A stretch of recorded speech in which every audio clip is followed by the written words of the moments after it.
Bull Little TV sekubingelela noma uyaqala ungena ku-YouTube channel yethu ungakhohlwa ukungcofoza u-subscribe button ukuze siqhubeke sikwethula zonke ezingenayo. Kade siphathele zona zithi abantu baphume ngobuningi babo izinkalo zonke beyokweseka igcokama elisha umthandeni umfo wamanqela umshovu wenkani kwabanenkani emcimbini elwenze lapha na esigodini sakube emdletsheni lapho khona lobe libungaza khona ukwenza kahle kwengoma yalo ethi iParis elisha kamnandi lapha na libhike kuye lapha uLwandlunkulu nokuyingoma yalo yagcina iphume unombolo 2 ezingomeni ayibikwe nazo lapha ke ingomeni ezohlukanisa unyaka kwi-top 10 esuke ihlelwe Ukhozi FM.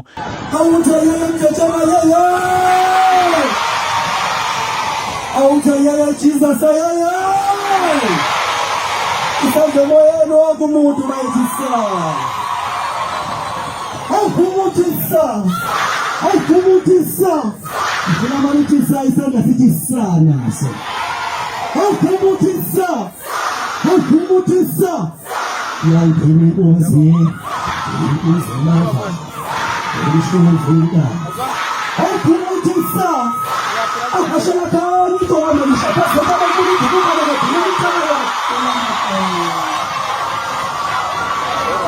Kade bese likhuluma emcimbini walo namhlanje ukuthi liyacela abalandeli balo ukuthi bangambambeli izinhliziyo uzakwabo bamxolele ngengoma yakhe ahlukanisa ngayo unyaka.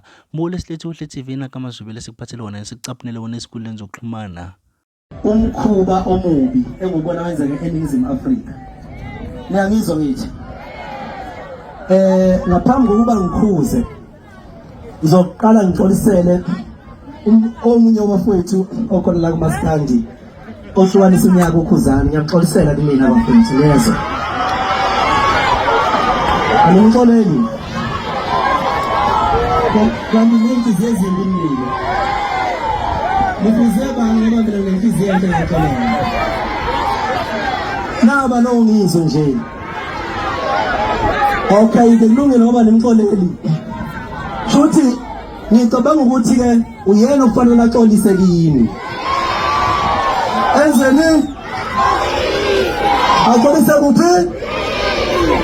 Emdletsheni. Axolise kuphi? Axolise kuphi? Ngokuthi wenzeni?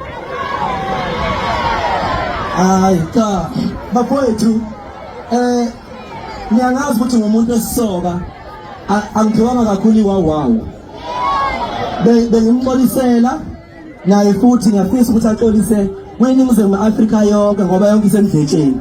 Awubheka abantu bangakanani nazi imoto engena neyibona isangena ezinye ngithi niyabona. Ngicela nimxolele bafowethu angazi ukuthi woneni kimi kodwa ngicela nimxolele noma ngabe wenzeni. Okay. Ebese bafowethu ngikhuza umkhubo omubi engubone wenziwa niwenza bafowethu. Ngiyazi ukuthi inhliziyo ayiphakela kodwa lo mkhuba lona wekani wokuthinisela imbowode nifuna ukunemba istage. Ngicela bafowethu unqamuke niyezwa. Njengoba ngingumholi mina ngiyi-public figure, into engiyikhulumayo abantu bayayenza, into engiyithandayo abantu bayayithanda, into engayifuna abantu banjani? Into engayifuna abantu banjani ngapha? Into engayithandi mina abantu banjani? Ngiyacela bafowethu ukuthi sihloniphe lapha na enaniphosa khona amakani bawukhona abahlonishwa babuntulo babungwezi okuyibona abasiqashayo ngoba nibona sivusa imizi yobaba nje. Ngicela ukuthi inhlonipho phambili bafowethu niyezwa. Ngicela lapha niphathe kahle nakweminye imicimbi manisuka la emdletsheni bengizonikhuza ngithi ngicela nimxolele. Ebese bafowethu naye futhi kumele axolise kimi. Akukho okumele kwenzeke ngoba asikaze sixabane nakho bhuti abakhona, asikaze sixabane futhi asilingani ke nje nangamandla. Lokhu okwenzeke namhlanje kuyakhombisa abaholi bamabala. Ngicabanga ukuthi laba abasiqashayo akaze ngicela uxhaso kubona, asixhasiwe ngoba nibona kunjena nje.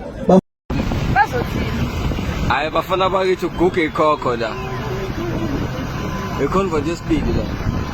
Engenayo. Hayi. Akuthi ifendeki bafana bakithi. Awona abantu bafethu sebama ngapha entabeni manje.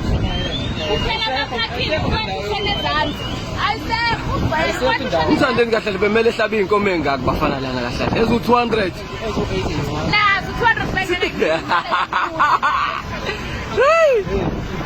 hayi ngeke ndiyikika abantu base South Africa hayi